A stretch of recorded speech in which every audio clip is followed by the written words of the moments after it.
You'll have to keep wearing a mask in Kansas City a little bit longer. Good evening. I'm Haley Harrison. The City Council approved the mask mandate extension through early November. KMBC 9's Jackson Kurtz live near the plaza tonight. And Jackson City leaders say this extension could be one of the last. That's right. Mayor Quinton Lucas says if we see the COVID cases continue to trend down and more people get vaccinated, it could be one of the last times we see a mask extension. But since the mask mandate has been in effect in Kansas City, we've seen so many of these mask required signs throughout the city. But that could end here within less than a month. It needs to stay in effect. I don't like the mask policy. It's been a citywide policy for months. Kansas City, Missouri's indoor mask mandate.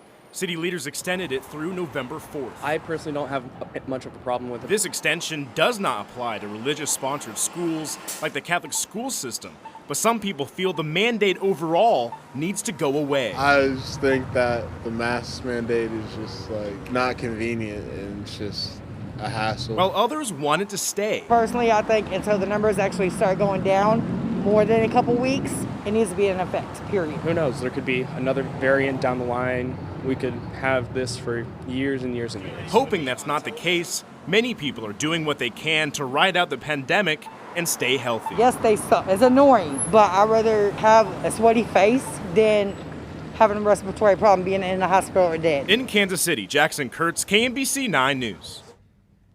The Kansas City Health Department reports more than 46% of residents are fully vaccinated. The city reported more than 700 cases of COVID just last week.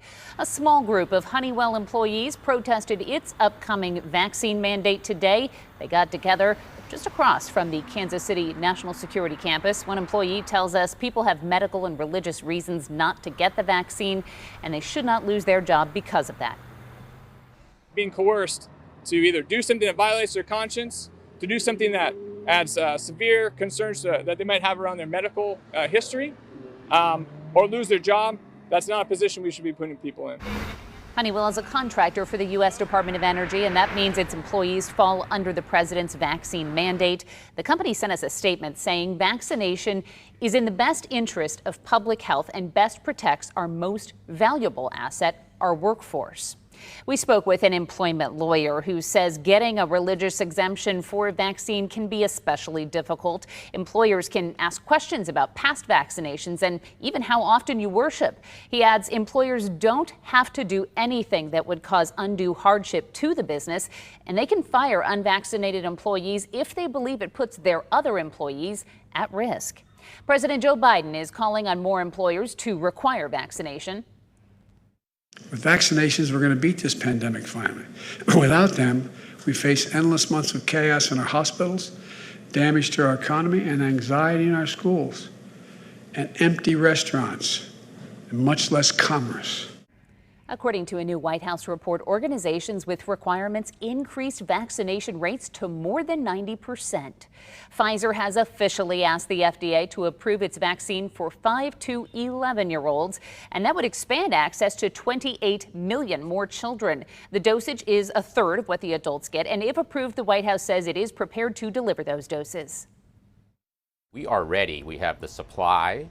We're working with states to set up convenient locations for parents and kids to get vaccinated, including pediatricians' offices and community sites.